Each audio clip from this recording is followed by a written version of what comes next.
सबसे पहले हम लोग देखेंगे साइंस का जो मॉडल पेपर फर्स्ट है। क्या कल आप लोग को दिए भी थे, क्या पढ़ना है हम लोगों को आज 10th क्लास पहले में बोले तो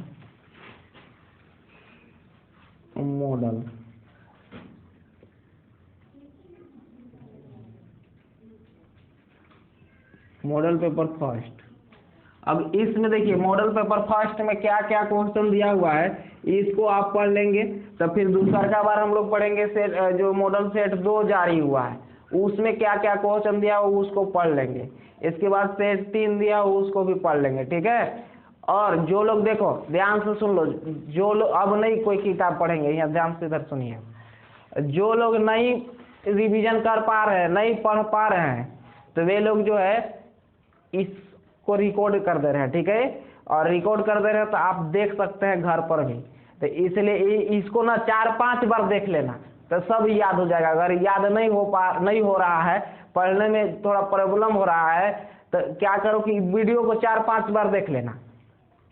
4-5 बार देखने के बाद आपको सब क्वेश्चन आंसर याद हो जाएगा, अगर व्यवस्था देखने का है तब। और नहीं तो कॉपी में तो आप लोग लिख ही लिए हो, सबका आंसर लिख लिए हो ना, और सब प्रश्न भी लिखा हुआ है, तो उससे भी आप पढ़ सकते हैं आसानी से। और पढ़ने के बाद जो जब जितने मॉडल पेपर दिया हुआ वो मॉडल पेपर से अधिकतर क्वेश्चन आएगा, निश्चित रूप से समझ लो, अधिकतर क्वेश्चन या उसी पैटर्न पर। और उसके अगल बगल वाला भी क्वेश्चन पकड़ा जाता है, क्योंकि आपको जो भी यहाँ पे बताएंगे तो उसके अगल बगल वाला भी बात बता देते हैं।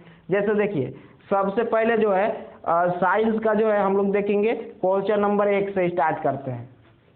क्या है क्वेश्चन नंबर 1? मॉडल पेपर जो दिया हुआ है उसमें क्वेश्चन नंबर 1 में देखिए, 1 में जो है 1 नंबर वाला क्वेश्चन दिया हुआ है, 1 2 3 4 5 ठे दिया हुआ है। जो है सब लोग अपना अपना वर्मा वाला सेट निकाल लो, या शर्मा जिसके पास जो बुक है वो वाला बुक निकाल लीजिए। हाँ साइंस का हम लोग किसका देख रहे हैं? साइंस का, साइंस का देख रहे हैं।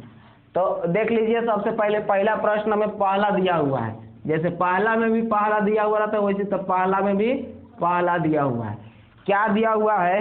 प्रकाश, थोड़ा स्पीड में चलेंगे ना। प्रकाश की किरणें गमन करती है, तो प्रकाश की जो किरणें होती है सीधी रेखा में गमन करती है। सीधे रेखा या सीधी रेखा लिख लो, सीधी रेखा या सीधे रेखा में गमन करती है। ये कई बार आप लोग पढ़ चुके हो। इसको सरल रेखा भी बोलते हैं। क्या बोलते हैं? सरल रेखा। तो सरल रेखा को या सीधी रेखा को, बात एक ही है, ठीक है। आपको अपने से लिखना होगा तो लिख लेना, और ऑप्शन वाला रहेगा तो समझ लेना कि अच्छा ये वाला है। फिर दूसरा का देखिए क्वेश्चन, दूसरा का क्वेश्चन है निर्वात में प्रकाश की चाल। तो निर्वात में प्रकाश की चाल कितना होता है? निर्वात का मतलब वायु, या वायु जहां पर वायु भी ना हो उसको निर्वात बोलते हैं, ठीक है। जहां पर वायु भी ना हो उसको क्या बोलते हैं? निर्वात। तो प्रकाश की चाल कुल मिला के पूछ रहा है, तो कितना होता है? 3 गुना 10 के पावर 8 मीटर पर सेकेंड। फिर तीसरा का क्वेश्चन क्या है? तीसरा का है स्पष्ट देखने की न्यूनतम दूरी। तो स्पष्ट देखने के न्यूनतम दूरी कितना होता है? लगभग जो है लगभग में होता है 25 सेंटीमीटर, यही होता है ना। तीसरा का चौथा प्रश्न देखिए, चौथा है धारा मापने का यंत्र कहते हैं। तो धारा मापक यंत्र क्या होता है? धारा मापक यंत्र। तो धारा मापक यंत्र क्या होता है? ए मीटर होता है, ए मीटर। उसी प्रकार से पूछ लेगा विभवांतर मापक। तो विभवांतर मापक जो विभव मापता है उसको क्या बोलते हैं? वोल्ट मीटर कहते हैं। सब याद कर लेना। चौथा क्वेश्चन देखो, पांचवा क्या दिया हुआ है? पांचवा दिया है V/I का अनुपात कहलाता है। V/I का अनुपात। तो देखिए V/I का अनुपात तो आपको पता नहीं चल रहा होगा क्या होता है, लेकिन VI और R वाला एगो फॉर्मूला पढ़े होंगे ना। क्या पढ़े होंगे? V बराबर IR। तो R बराबर क्या होता है? V/I। यानी कि यहाँ पर क्या हो जाएगा? सही अगर बात करें तो यहाँ पर क्या हो जाएगा? R हो जाएगा, प्रतिरोध हो जाएगा, ठीक है। अब इसके देखिए दूसरा का प्रश्न दिया हुआ है, दूसरा का में भी पहला दूसरा करके दिया हुआ है, ठीक है। ये देखिए ये फिजिक्स से 5 है, भौतिक विज्ञान से 5 है, ठीक। अब हम लोग देखेंगे रासायनिक विज्ञान से जो 1 नंबर वाला क्वेश्चन दिया रहेगा, वो ऑप्शनल क्वेश्चन है, सब एग्जाम में दिया जाएगा, ठीक है, ऑप्शन मारना होगा आपको।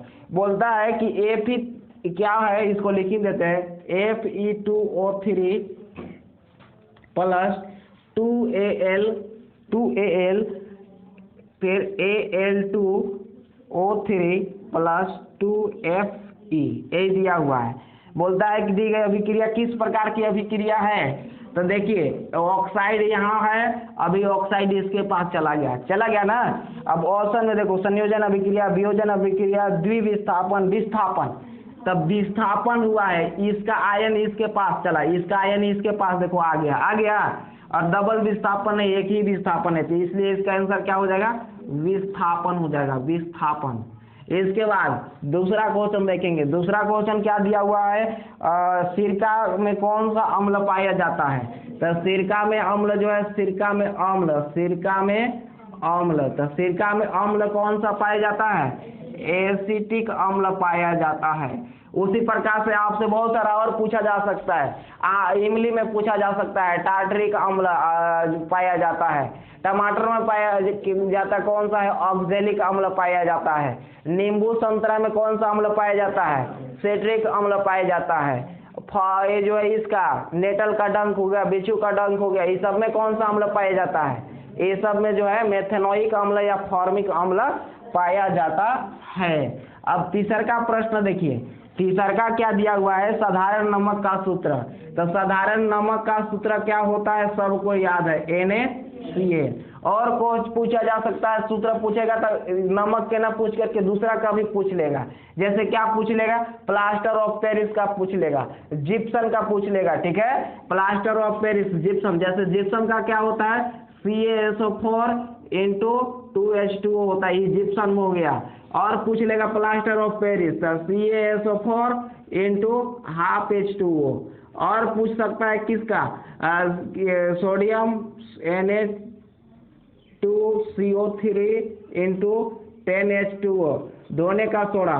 पूछ देगा खाने का soda, NaOH, sodium hydrogen carbonate, NaHCO3, मीठा सोडा। पूछ लेगा विरंजक चूर्ण का सूत्र, CaOCl2। ये देखो इतना सूत्र लिख रहे। एक और पूछा जाता है, CaCO3, संगमरमर का सूत्र। तो ये सारा सूत्र जो है आपसे पूछा जाता है, तो याद करके रखना पड़ेगा कि नमक का सूत्र है, जिप्सम का सूत्र है, प्लास्टर ऑफ पेरिस का सूत्र है, धोने का सोडा है, खाने का सोडा है, ब्लीचिंग पाउडर है, इसको कह दो क्या चीज, जो है विरंजक चूर्ण है, और ये हो गया संगमरमर, ठीक है। इतना पूछा जाता है। एक कॉस्टिक सोडा पूछा जाता है। कॉस्टिक सोडा का सूत्र क्या होता है, NaHO जो है H, सोडियम हाइड्रोक्साइड होता है कॉस्टिक सोडा। तो इतना सूत्र याद रहेगा तो कोई एगो बाज जाएगा, कोई एगो फंस जाएगा, टेंशन नहीं लेना है। अगला प्रश्न देखो, अगला प्रश्न क्या है, किसी विलयन का pH मान 5 है तो वह क्या होगा। अच्छा, pH मान से दे दिया, तब pH मान वाला सबको याद होगा कि pH मान 7 पर न्यूट्रल होता है, 7 पर उदासीन होता है, और 7 से इधर बढ़ता है बेसी की ओर, तो माने 7 से 14 की ओर जाता है, तो 7 से 14 की ओर जाता है तो इधर क्षार होने लगता है, क्षारीय गुण होता है। और जब इधर जाता है 7 से 0 तक जाता है तो इधर क्या हो जाता है, अम्लीय हो जाता है, अम्ल हो जाता है, ठीक है। इधर अम्लीय और इधर क्षारीय। तो और 7 रहेगा तो उदासीन। तो केकरो 5 है तब 5 है तो यही करे ना होगा, तो ये इधर होगा तो इसलिए ये क्या होगा, अम्ल होगा। 8 रहेगा तो क्या होगा, क्षारीय रहेगा। 14 रहेगा तो क्या रहेगा, क्षारीय रहेगा। 3 रहेगा तो क्या रहेगा, अम्लीय। और पूछा जाता है मानव शरीर का pH पूछ लिया जाता है कि मानव शरीर का pH कितना होता है। तो मानव शरीर का pH याद कर लेना, कितना रहेगा pH। तो जो रक्त का, मानव रक्त का 7.4 याद किए है ना, तो लगभग ये वाला याद कर लेना। 7.4 से जो है 7.4 से 7.8 के बीच में होता है। तो लेकिन ये वाला ऑप्शन में रहेगा, उसी को टिक मारना रहता है। बोला जाता है कि एक और pH से क्वेश्चन पूछा जाता है, अम्ल वर्षा।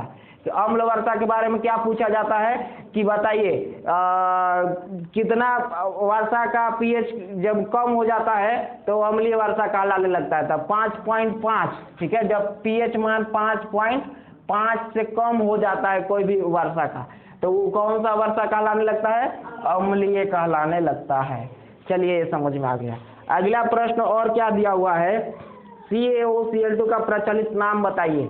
CaOCl2 का प्रचलित नाम, इसका देखिए प्रचलित नाम अगला क्वेश्चन है। कौन सा क्वेश्चन है? चौथा है CaOCl2 का, ये देखो 5वां हो गया, ये तो चौथा यही था।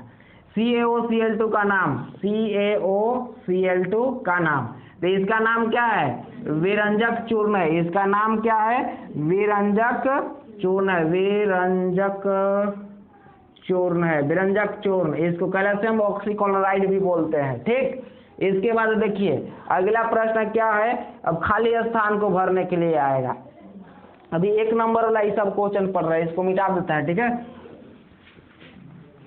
जिसको याद नहीं होगा ना, घर पर जाके इसको जो है 4 बार 5 बार पढ़ लेना, सब याद होता है। देखो अगला प्रश्न हम लोग देखेंगे, तीसरा का प्रश्न। अब तीसरा में क्या दिया हुआ, तो खाली स्थान भरने वाला दिया है। जैसे बोलता है एक अवतल दर्पण की वक्रता त्रिज्या r है। अवतल दर्पण की वक्रता त्रिज्या क्या दिया हुआ है? r दिया हुआ है। और फिर बोलता है तो वह क्या, किधर गया, तो उसकी फोकस दूरी बराबर कितना होगा? तब बताइए f बराबर पूछा हुआ है, f बराबर पूछा हुआ है। तब हम लोग को याद है कि फोकस दूरी और वक्रता त्रिज्या में संबंध, कुल मिला के वही पूछता है आपसे कि फोकस दूरी और वक्रता त्रिज्या में संबंध। तब वक्रता त्रिज्या फोकस दूरी के क्या होता है? 2 गुनी होती है, यानी f बराबर क्या होता है? r/2 होता है। यही वाला भरना है खाली स्थान में। आगे देखो पूछता है आवेश का एसआई मात्रक। तो आवेश का एसआई मात्रक क्या होता है? आवेश का एसआई मात्रक क्या होता है? कूलम्ब होता है। इसके बाद और कुछ के पूछ देगा, आवेश के पूछ दिया और धारा के पूछ देगा, तो धारा के क्या होता है? एम्पियर होता है, एम्पियर होता है।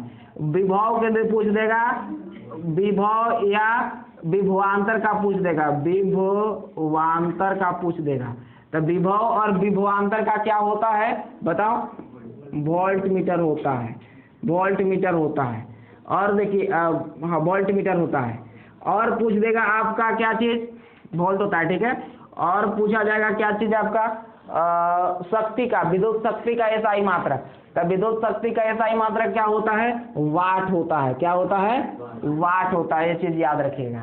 और क्या इसमें एसआई मात्रक है? तो कार्य का एसआई मात्रक पूछ सकता है। तो कार्य के एसआई मात्रक क्या होता है? जूल होता है। सबको याद है, जैसे सूचित करते हैं।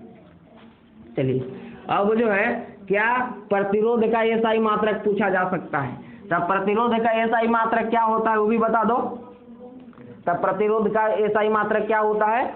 ओम होता है, ओम मीटर नहीं। प्रतिरोध पूछेंगे तब ओम, और प्रतिरोधकता कहेंगे तब क्या होता है? ओम मीटर होता है। ये चीज ध्यान रखिएगा। अगला प्रश्न देखिए, बोलता है एल्केन का सामान्य सूत्र बताइए। एल्केन का सामान्य सूत्र क्या होता है? CnH2n+2। इसी जगह पूछ लेता है एल्किन का, तो एल्किन का क्या होता है? एल्काइन का पूछ लेता, तब क्या होता है? चलिए ये हो गया एल्केन, ये हो गया एल्काइन, ये हो गया ई हो गया एल्केन, एल्किन, एल्काइन। अब देखिए अगला प्रश्न सभी लोग।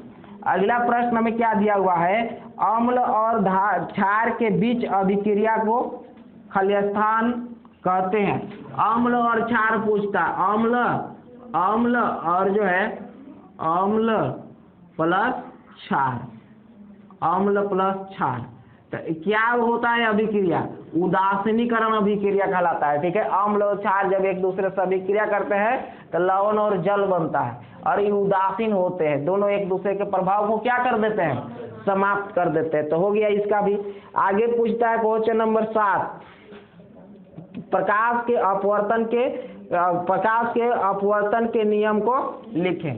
प्रकाश के अपवर्तन का नियम। अब देखो 2 नंबर वाला क्वेश्चन स्टार्ट होता है। प्रकाश के अपवर्तन, प्रकाश के अपवर्तन, अपवर्तन तो प्रकाश के अपवर्तन का दो नियम। प्रकाश का अपवर्तन किसे कहते हैं, पहले एक बात वो बता दे रहे हैं आपको, ये लिखेंगे नहीं, हम बोल के आपको समझा दे रहे हैं, ठीक है। क्यों? क्योंकि लिखने में टाइम भी ज़्यादा लगेगा और आप लोग अपने कॉपी में बना के आए होंगे।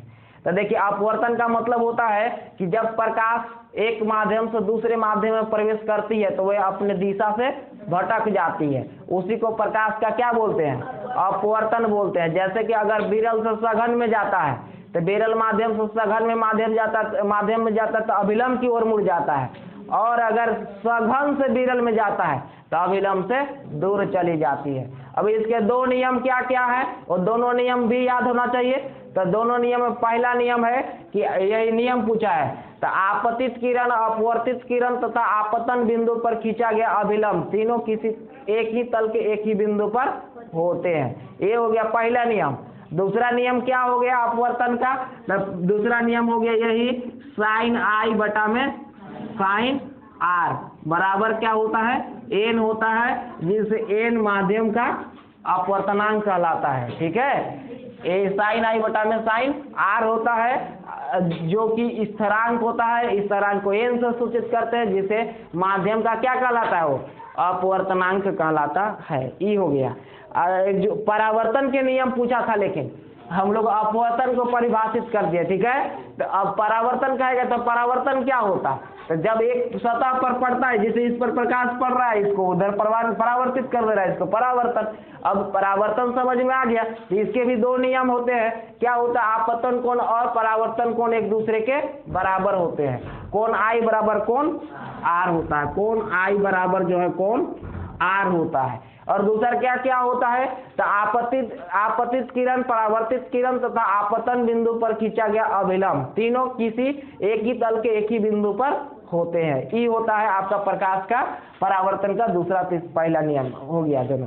अब जो है अवतल दर्पण के किन्हीं दो उपयोग पूछता है। अवतल दर्पण का उपयोग बताइए, अवतल दर्पण का उपयोग क्या होता है, उत्तल अवतल दोनों बात कर लेते हैं।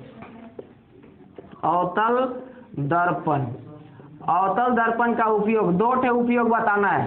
तो दो ठे उपयोग बताना है तो बहुत आसान उपयोग इसका क्या क्या है। तो सर्च लाइट में अगर पूछेगा किस दर्पण का उपयोग होता है, तो अवतल दर्पण का। पूछा जाएगा कि गाड़ी के हेडलाइट में कौन सा दर्पण का उपयोग होता है, अवतल दर्पण का।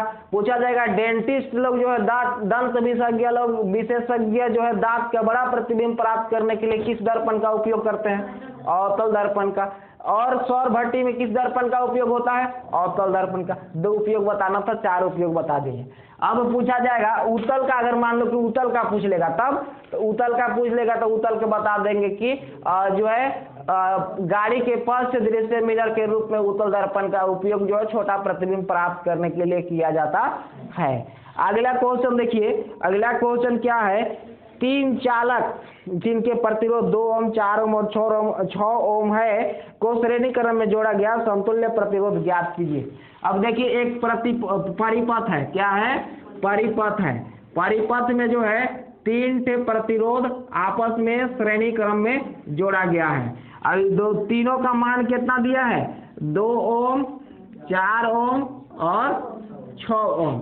अब इस परिपथ का समतुल्य प्रतिरोध पूछ लिया, तो बताइए सीरीज ग्रुपिंग RS बराबर क्या होता है, R1 plus R2 plus R3 होता है। तो R1 कितना हो गया, 2 हो गया, R2 कितना हो गया, 4 हो गया, R3 कितना हो गया, 6 हो गया, 6 4 10 और 2 कितना हो गया, 12 ओम इसका राइट आंसर हो गया। नेक्स्ट प्रश्न क्या दिया हुआ है, सोडियम को केरोसिन तेल में डुबोकर क्यों रखा जाता है। सोडियम या पोटेशियम कुछ भी लिखा रह सकता है, ठीक है। तो सोडियम और पोटेशियम को केरोसिन तेल में डुबोकर इसलिए रखा जाता है कि वह सोडियम और पोटेशियम जो है बहुत ही अधिक अभिक्रियाशील धातु है, जो खुले वायु में के संपर्क में आने से जो है प्रज्वलित हो जाता है, आग पकड़ लेता है। इसलिए उसे संरक्षित रखने के लिए अभिक्रिया न करे, इसके लिए उसको क्या करते हैं, तेल में डुबो करके रखते हैं। और कौन सा तेल में, तो केरोसिन के तेल में डुबो कर रखते हैं। याद रखिएगा कि सोडियम और पोटेशियम को कहाँ पर रखा जाता है, जो है मिट्टी तेल में, केरोसिन तेल में संग्रहित किया जाता है। क्यों, क्योंकि वह जो है वायु से अभिक्रिया कर लेता है बाहर और आग पकड़ लेता है। अब पूछा जाएगा कि पानी में किसको संग्रहित किया जाता है, तो फास्फोरस को किया जाता है, याद रखिएगा। फास्फोरस एक अधातु होता है जिसका संग्रहण किस में होता है, पानी में होता है, क्योंकि वो भी जो है बाहर अभिक्रिया करके जलने लगता है, इसलिए उसको पानी में संग्रहित किया जाता है, याद रखिएगा। अब जो है अगला प्रश्न हम लोग पढ़ेंगे। अगला प्रश्न है निम्नलिखित को संतुलित करिए। समीकरण दिया हुआ है और समीकरण का संतुलन आपसे पूछा जा रहा है कि समीकरण को संतुलित कीजिए। जैसे सबसे पहला क्या है, N2 + H2 और क्या है NH3 है। तो बताइए इसमें हाइड्रोजन 2 गो, हाइड्रोजन 3 गो, नाइट्रोजन भी गड़बड़ है। तो हाइड्रोजन तो पहले इधर मान लो 2 से गुना कर दो, सम बनाना पड़ेगा, ठीक है, बिना सम के कुछ नहीं कर पाइएगा। तो देखिए इधर 6 हो गया, यहाँ 3 से गुना कर दीजिए, तो 3 दूना 6, नाइट्रोजन 2 नाइट्रोजन 2 हो गया पहला संतुलित। दूसर का हम संतुलन करेंगे। दूसर का क्या दिया हुआ है, Fe + H2O दिया हुआ है और अभिक्रिया करके क्या बना है, Fe3O4 + H2 दिया हुआ है। अब जो है इसका संतुलित करेंगे तो सबसे पहले देख लो कि हाइड्रोजन ठीक ठाक है कि नहीं। हाइड्रोजन तो ठीक लग रहा है। ऑक्सीजन देख लीजिए, ऑक्सीजन ठीक नहीं है, ऑक्सीजन यहाँ 1 है, यहाँ ऑक्सीजन 4 है। तो पहले तो ऑक्सीजन को सही करो, तो यहाँ पर 4 से गुना कर दिए तो ऑक्सीजन सही हो गया ना। लेकिन अब आयरन भी देखिए, आयरन 3 है, यहाँ पर 3 से गुना कीजिए तो आयरन भी 3 हो गया। अब हाइड्रोजन देखिए इधर 8 हो गया, इधर भी 8 हो गया, अभी हो गया संतुलित। इसके बाद दूसरा का तीसरा प्रश्न देखिए। तीसरा प्रश्न क्या है, तीसरा का है ही नहीं, ठीक है, संतुलन का है या नहीं है। अब क्वेश्चन नंबर 12 पर चलते हैं। 12 में क्या दिया हुआ है, एक धातु का नाम अथवा संकेत लिखिए जो द्रव अवस्था में पाई जाती है। द्रव अवस्था में पाए जाने वाला धातु का नाम पूछ लिया। तो द्रव अवस्था में पाया जाने वाला धातु कौन होता है, पारा होता है, मरकरी होता है, Hg होता है। कहने का मतलब सब एक ही बोल रहे हैं, ठीक है, मरकरी कहो, पारा कहो, Hg प्रतीक होता है उसका। अब जो है अगला प्रश्न, एक ऐसी अधातु का नाम अथवा संकेत बताइए जो विद्युत का सुचालक होता है। अब की अधातु पूछा, क्या पूछा, अधातु पूछा और विद्युत का चालक पूछा। तो अधातु है और विद्युत का चालक है, वो कौन ऐसा है, तो ग्रेफाइट है, ग्रेफाइट है, याद हो गया आप लोगों को, ग्रेफाइट है। इसके बाद वही पूछ लेता अधातु का नाम पूछ लेता जो द्रव अवस्था में रहता है, अधातु का नाम पूछ लेता जो द्रव अवस्था में रहता है, तो उसके जगह पर क्या हो जाता है, ब्रोमीन हो जाता है, याद रखना सब लोग। अब जो है अगला प्रश्न हम लोग, ग्रेफाइट का संकेत जो है कार्बन का अपरूप होता है, इसलिए एक सी से ही इसको सूचित करेंगे। ग्रेफाइट जो है आवर्त सारणी में नहीं है, यह कार्बन का अपरूप होता है, इसलिए कार्बन सी है और कुछ नहीं है। आगे देखिए अगला प्रश्न, निकट दृष्टि दोष क्या है, इसके क्या कारण है, इसका संशोधन किस प्रकार होता है। अब आपसे पूछ लिया निकट दृष्टि दोष, ध्यान से समझिए, निकट दृष्टि दोष। तो निकट दृष्टि दोष क्या होता है, तो जब कोई व्यक्ति निकट के वस्तु को देख पाता है लेकिन दूर के वस्तु को नहीं देख पाता है, तो उसे बोलते हैं निकट दृष्टि दोष। और उसका कारण क्या होता है, तो कारण यही होता है कि अभिनेत्र लेंस की वक्रता अधिक हो जाता है और फोकस दूरी बढ़ जाता है, ठीक। और देखिए इसका संशोधन क्या होता है, तो अवतल लेंस से बने चश्मे के उपयोग से इसका संशोधन हो जाता है। देखिए इसमें दिया हुआ है निकट दृष्टि दोष, अभिनेत्र लेंस की वक्रता अधिक होना, नेत्र गोलक का लंबा होना, बात वही है, ठीक है। और क्या होता है संशोधन, तो अवतल लेंस, याद कर लिएगा, कौन सा लेंस, अवतल लेंस, अवतल लेंस, गड़बड़ाना मत, याद रखना, खाली ये वाला ज्यादा से ज्यादा याद रखना कि अवतल लेंस का उपयोग किया जाता है। अवतल लेंस को अपसारी लेंस भी कहते हैं। आगे निकट दृष्टि दोष वाला हो गया। अब जो है ऑक्सीजन के योग्य और ह्रास के आधार पर उपचयन और अपचयन की व्याख्या करें, प्रत्येक के लिए एक एक उदाहरण दीजिए। अब पूछ रहा है उपचयन और अपचयन, उपचयन और पूछा है अपचयन, अपचयन, ऑक्सीडेशन और रिडक्शन। तो देखिए अपचयन, तो तो ऑक्सीडेशन क्या होता है, उपचयन क्या होता है, तो उपचयन होता है कि जब किसी यौगिक में ऑक्सीजन के किसी अभिक्रिया के फलस्वरूप, ठीक है, किसी अभिक्रिया के फलस्वरूप ऑक्सीजन की वृद्धि और हाइड्रोजन की कमी होती है, ह्रास होती है, तो उसी को बोलेंगे हम लोग उपचयन अभिक्रिया। उपचयन में ऑक्सीजन बढ़ता है, ध्यान रखना, ऑक्सीजन क्या होता है, बढ़ता है, और हाइड्रोजन क्या होता है, घटता है। और अपचयन सेम इसका विपरीत है, ऑक्सीजन घटता है और हाइड्रोजन बढ़ता है। यानी कि उपचयन में क्या होता है, तो ऑक्सीजन बढ़ता है, हाइड्रोजन का ह्रास होता है, हाइड्रोजन की कमी होती है, जबकि अपचयन में हाइड्रोजन की ऑक्सीजन की कमी होती है और हाइड्रोजन की वृद्धि होती है। अब उदाहरण पूछ लिया, ऑक्सीकरण का उदाहरण, ऑक्सीकरण भी बोलते हैं एकरा, उपचयन का उदाहरण और अपचयन का उदाहरण पूछ लिया। चलिए उदाहरण भी देख लेते हैं। देखिए Cu प्लस O2, मान लो कि कॉपर है, इसको O2 से अभिक्रिया कराएंगे तो CuO बन गया। अब इसमें देखिए ऑक्सीजन जुट गया ना, तो ऑक्सीजन जुट गया तो इसलिए क्या हो गया, ये ऑक्सीकृत हो गया, उपचयन हो गया। क्या हो गया, उपचयन, कॉपर का उपचयन हो गया, यहाँ पर कॉपर के साथ ऑक्सीजन जुट गया। संतुलित है कि असंतुलित है, असंतुलित है, तो चलो संतुलित इसको बनाते हैं, तो संतुलित बनाते हैं तो संतुलित बन गया, ठीक है, ये संतुलित हो गया। उसी प्रकार से दूसर का, अब तो दूसर का अपचयन बताना है, तो हाइड्रोजन जिसमें बढ़ेगा वो वाला हो जाएगा। जैसे कि हाइड्रोजन और ऑक्सीजन की अभिक्रिया करा दो, तो हाइड्रोजन और ऑक्सीजन के अभिक्रिया करा दिए तो क्या हो गया, H2O बन गया, तो H2O बन गया। तो देखिए हाइड्रोजन और ऑक्सीजन से ही हो गया, अपचयन अभिक्रिया का उदाहरण हो गया। दो हाइड्रोजन हो गया, एक ऑक्सीजन हो गया, संतुलित कर लो। तो संतुलित करने के लिए क्या करना होगा, यहाँ 2 लगा दो, तो 2 लगा दिए तो यहाँ कितना लिखा जाएगा, 2 हो जाएगा। यहाँ पर कितना हो जाएगा, ना यहाँ पर नहीं होगा, तो इसलिए ये हो गया अब संतुलित। अब देखिए अगला प्रश्न पूछ दिया आपसे, ये भी देखिए, ये उपचयन के कैटेगरी में भी रखा जा सकता है, अपचयन के कैटेगरी में भी रखा जा सकता है, क्योंकि ये दोनों का योग हुआ है। अपचयन का अलग से देखो थोड़ा सा, ZNO प्लस CO, अब इससे अभिक्रिया कराया है तो क्या बन गया है, Zn plus CO2, Zn plus CO2 नहीं है, O है केवल। तो देखिए यहाँ पर क्या हो रहा है, जिंक का अपचयन हो रहा है, जिंक का ऑक्सीजन की कमी हो रही है, जिंक के ऑक्सीजन की कमी हो रही है ना, इसलिए ही हो गया अपचयन। जिंक का क्या हो रहा है, अपचयन हो रहा है, ऑक्सीजन का कार्बन का क्या हो रहा है, उपचयन हो रहा है। देखिए इस अभिक्रिया में दोनों चीज हो रहा है, और जिंक का अपचयन हो रहा है और कार्बन का उपचयन हो रहा है, और बहुत सारा उदाहरण होता है। आप देखिए आगे क्वेश्चन नंबर 15, निम्नलिखित का रासायनिक सूत्र लिखिए। अब रासायनिक सूत्र लिखने के लिए आपसे कुछ प्रकार कहा जा रहा है। चलिए रासायनिक सूत्र किसका, तो सोडियम हाइड्रोक्साइड का रासायनिक सूत्र। तो सोडियम हाइड्रोक्साइड का रासायनिक सूत्र क्या होता है, NaOH होता है, यही हो गया सोडियम हाइड्रोक्साइड हो गया।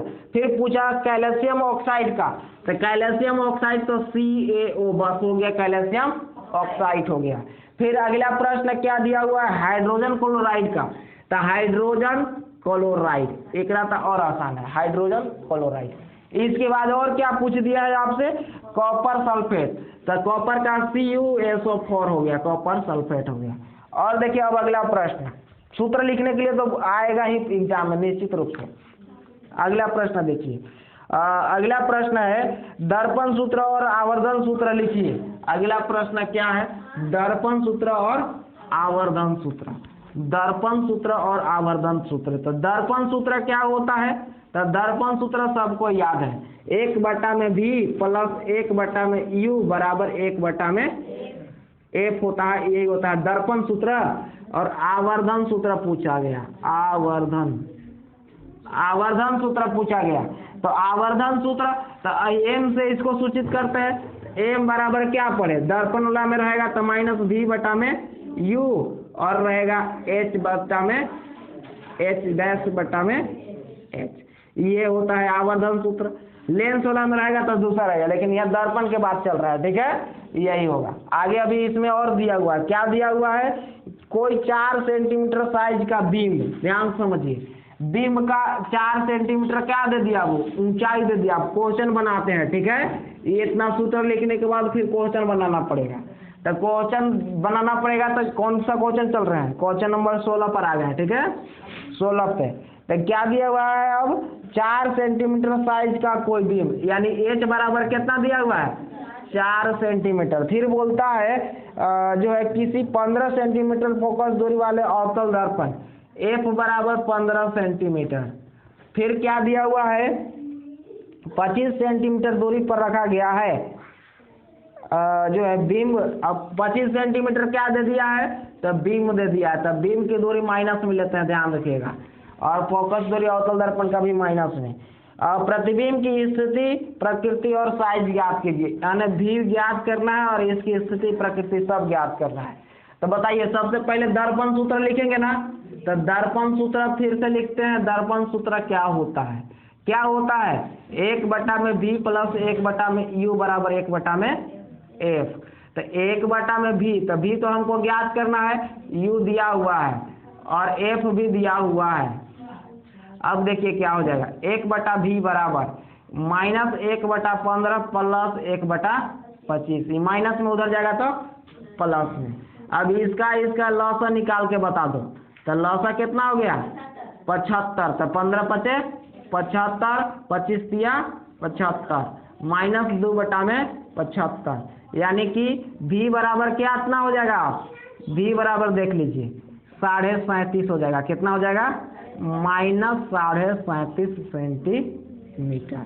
अब देखिए प्रकृति, अब यहाँ पूछा गया कि प्रकृति और कृति सब बताइए, तब प्रतिबिंब की प्रकृति क्या होगा, प्रतिबिंब की प्रकृति क्या क्या पूछा है उसको बता देते हैं। प्रतिबिंब की प्रकृति और साइज भी पूछा है ना, तो देखिए सबसे पहले जो है हम लोग प्रकृति तो यहीं से पता चल जाएगा, लेकिन साइज नहीं पता चलेगा। तो साइज नहीं पता चलेगा तो सबसे पहले आवर्धन ज्ञात कर लो, तब आओ बढ़िया रहेगा। आवर्धन, तो आवर्धन का फॉर्मूला क्यों वाला लगाएंगे, v/u वाला लगाएंगे, ठीक है, -v/u। तो बताइए -v कितना आया है, -37 आया है, 37.5, और कितना आया है इसका u कितना है, -25 है। अब ध्यान से समझिएगा, ये एगो माइनस कट गया ना, अब माइनस में आएगा, ऐसे इसमें भाग लगा तो 25 का 25, 25 का 25, अब 10 बैठा दो, और अब जो है कितना हो जाएगा वहाँ पर 12, 125 हो जाएगा। कितना हो जाएगा, 125, तो 25 पचे 125, 25 पचे 125, यानी कि 1.5 आ गया इसका आवर्धन। आवर्धन कितना आ गया, 1.5 आ गया, तो 1.5 आ गया आवर्धन, और माइनस में आया। तो अब प्रकृति तो आपको पता चलना चाहिए, माइनस का चिन्ह क्या बताता है, प्रतिबिंब की प्रकृति बताता है। तो प्रतिबिंब की प्रकृति क्या होगा, माइनस में आता है तब वास्तविक एवं उल्टा होता है। और देखिए अभी ऊंचाई नहीं पता चला है, साइज नहीं पता चला है। m बराबर क्या होता है, तो h' होता है। तो कितना आया, तो -1.5 आया m, h' हमको निकालना है, ये पता है कि h पता है कि कितना है, 4 है। अब 4 कितना होता है वो बता दो तो लोग, कि 4 वाला पढ़िए नहीं पढ़े तो लोग। 4 कितना होता है, 6 होता है, ठीक है, 6 सेंटीमीटर का ही हो गया। माइनस का चिन्ह है कि नीचे की ओर बनता है। तब प्रतिबिंब की ऊंचाई कितना हो जाएगा, 6, माइनस में ऊंचाई नहीं होता है, वो तो ये बताता है कि प्रतिबिंब नीचे बन रहा है मुख्य अक्ष का, ठीक है, ये बताता है माइनस का चिन्ह।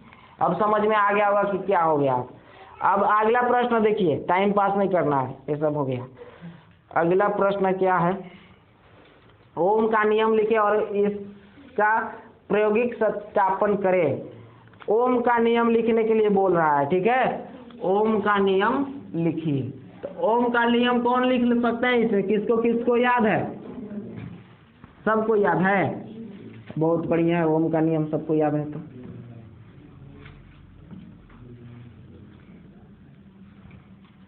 देखिए हम लोग देखेंगे अब ओम का नियम। क्वेश्चन नंबर कौन सा पर आ गए हैं? 17 पर आ गए हैं।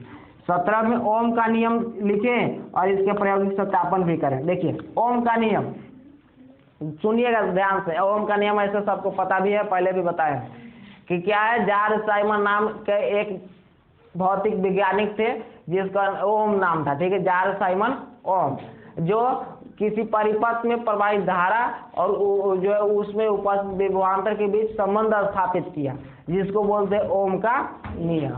वो क्या संबंध था, कैसे था, वो उसको सुन लीजिए कि किसी परिपथ में प्रवाहित धारा उसके सिरों के बीच उत्पन्न विभवांतर भी के समानुपाती होता है।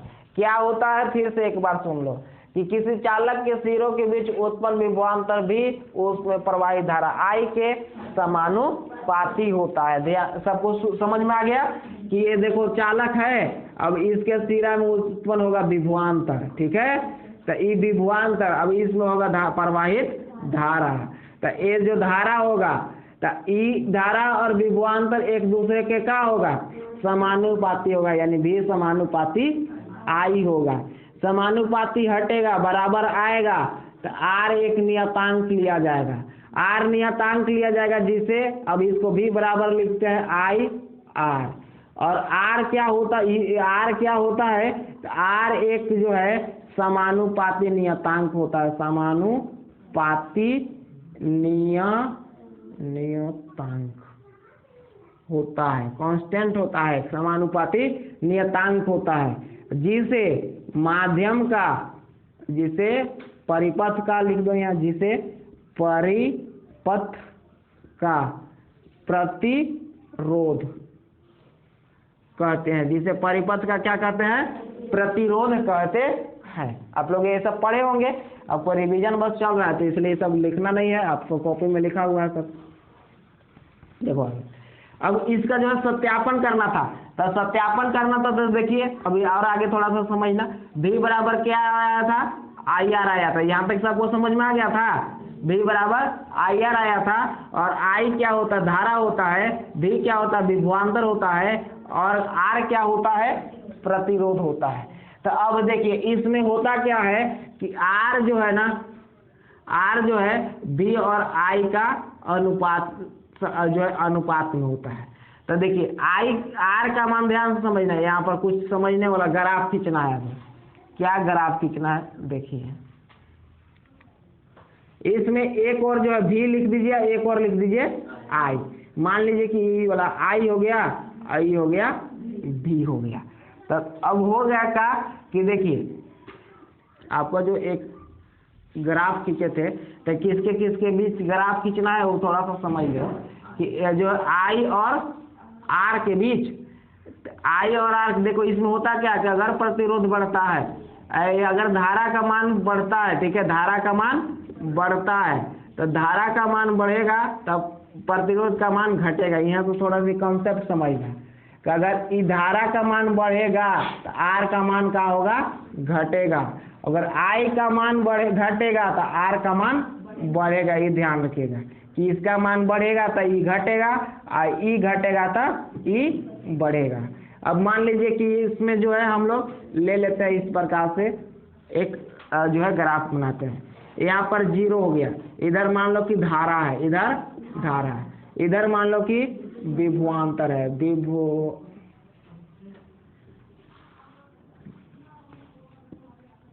इधर विभवांतर भी है। अब अलग अलग है, मान लो कि यहाँ 1 एम्पियर, यहाँ पर 2 एम्पियर, यहाँ पर 3 एम्पियर, 4 एम्पियर। उसी प्रकार से इधर देखिए 1 वोल्ट, 2 वोल्ट, 3 वोल्ट, 4 वोल्ट। अब देखिए जब जो है प्रतिरोध यहाँ पर ये दोनों का अगर आपको जो है ना सामने सामने ऐसे मिला लेना है, अगर ज़्यादा नहीं समझ में आएगा तो देखिए देखो अब इसको जो है यानी कि धारा और प्रतिरोध एक समान अगर बढ़ता है, धारा का मान भी बढ़ता है और विभवांतर का भी मान बढ़ता है। ध्यान रखना, धारा का मान भी बढ़ता है और विभवांतर का मान भी बढ़ता है। जब दोनों का मान एक अनुपात से बढ़ता है, एक हिसाब से बढ़ता है, तब प्रतिरोध क्या होता है? एक ऐसे बढ़ता है, एक सरल रेखा प्राप्त होता है, यानी प्रतिरोध का मान क्या होता है? बढ़ता है। यहाँ क्या इससे क्लियर हो रहा है? देखिए कि अगर V और I दोनों एक ही अनुपात में बढ़ेगा, V और I, ठीक है, धारा को I से ना सूचित करते हैं, अब विभवांतर को V से, तो अगर I और V दोनों एक ही अनुपात में बढ़ेगा, जैसे कि ये 2 है और ये अभी 1 है फिलहाल, तो अभी हो गया मान लो 4, अभी हो गया 2, तो एक ही अनुपात में बढ़ा, ये भी दोगुना हुआ, ये भी दोगुना हुआ ना। अब मान लो कि अगला बार ये हो गया 8 और ये अगला बार हो गया 4, ये अगला बार हो गया मान लो कितना, ये 16, अगला बार ये कितना हो गया, 8 हो गया।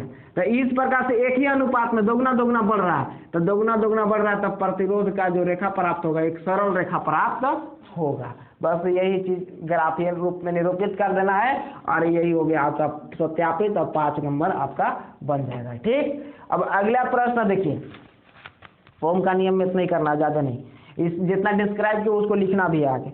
अब देखो यहाँ पर बोलता है कि पार्श्व क्रम संयोजन किसे कहते हैं, और प्रतिरोध के R1 R2 R3 को जो है पार्श्व क्रम में संयोजित करके समतुल्य प्रतिरोध ज्ञात कीजिए। देखिए बड़ा क्वेश्चन है, क्वेश्चन समझ लीजिए। बोलता है प्रतिरोध के बारे में, अब क्वेश्चन आ गया। क्वेश्चन नंबर कौन सा है बताओ तो, नंबर क्वेश्चन नंबर अभी जो पढ़ रहे थे उसी का अथवा में दिया है, उसी का अथवा में दिया है। क्या अथवा में दिया है देख लेते हैं फिर से एक बार। पार्श्व क्रम संयोजन किसे कहते हैं? तो पार्श्व क्रम संयोजन का मतलब क्या होता है, ई पूछा गया। फिर पूछा क्या गया कि 3 ठे प्रतिरोध है जिसे पार्श्व क्रम में संयोजित किया गया है, तो उसका समतुल्य प्रतिरोध का व्यंजक प्राप्त करें, यही प्रश्न दिया हुआ है। तो सबसे पहले हम लोग समझेंगे कि पार्श्व जो होता है, पार्श्व क्रम, इसी को समांतर क्रम भी बोलते हैं, समांतर क्रम भी बोलते हैं।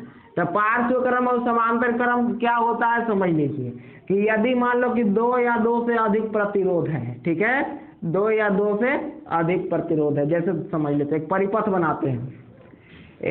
परिपथ में क्या है, 2 या 2 से अधिक प्रतिरोध है और आपस में एक दूसरे से क्या हुए हैं, एक ही सिरे से जुड़े हुए हैं। आपस में ये सभी क्या हुए हैं, एक ही बिंदु पर जो है जुड़े हुए हैं। तो जब 2 या 2 से अधिक प्रतिरोध एक ही सिरे से, परिपथ के किसी एक ही सिरे से जुड़े होते हैं, तो उसी को बोला जाता है पार्श्व क्रम संयोजन। जैसे देखिए ई प्रतिरोध R1 है, मान लो ये R2 है और ये है R3। अब तीनों प्रतिरोध का देखिए ज्वाइंट कहाँ पर है, यहाँ A पर है और इधर भी B पर, एक ही बिंदु पर है ना। तो एक ही बिंदु पर है, तो इसी को हम लोग बोलते हैं पार्श्व क्रम संयोजन। ऐसे इसको लिखना रहेगा तो कैसे लिखेंगे, तो लिखना रहेगा तो ऐसे लिखेंगे कि 2 या 2 से अधिक प्रतिरोध जब किसी परिपथ के एक ही बिंदु से संयोजित होते हैं तो उसको बोलते हैं पार्श्व क्रम संयोजन। परिपथ प्रतिरोध का पार्श्व क्रम संयोजन उसे बोलते हैं। क्लियर, ये लिख लेना होगा। अभी जो बोले हैं उसको आप यहाँ पे वीडियो सुन के लिख लेना घर, अगर पढ़ना होगा तो, और नहीं तो आप लोग को में तो ऐसे बना ही लिए हो। अब देखिए इसमें इसका पूछता है, इसका समतुल्य प्रतिरोध का व्यंजक प्राप्त कीजिए। तो समतुल्य प्रतिरोध का व्यंजक प्राप्त करने के लिए देखिए फिर से हम चित्र बना के आपको फिर से एक बार समझा देते हैं। ये मान लीजिए 3 प्रतिरोध है, ये तीनों जो है एक बिंदु से ऐसे जुड़ा हुआ है।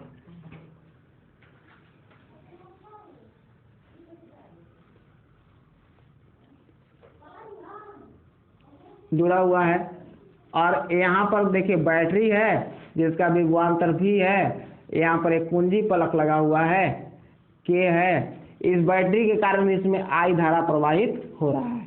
अब यहाँ पर धारा देखिए I जो है इधर I1, I2 और I3 3 रूप में बढ़ जाता है।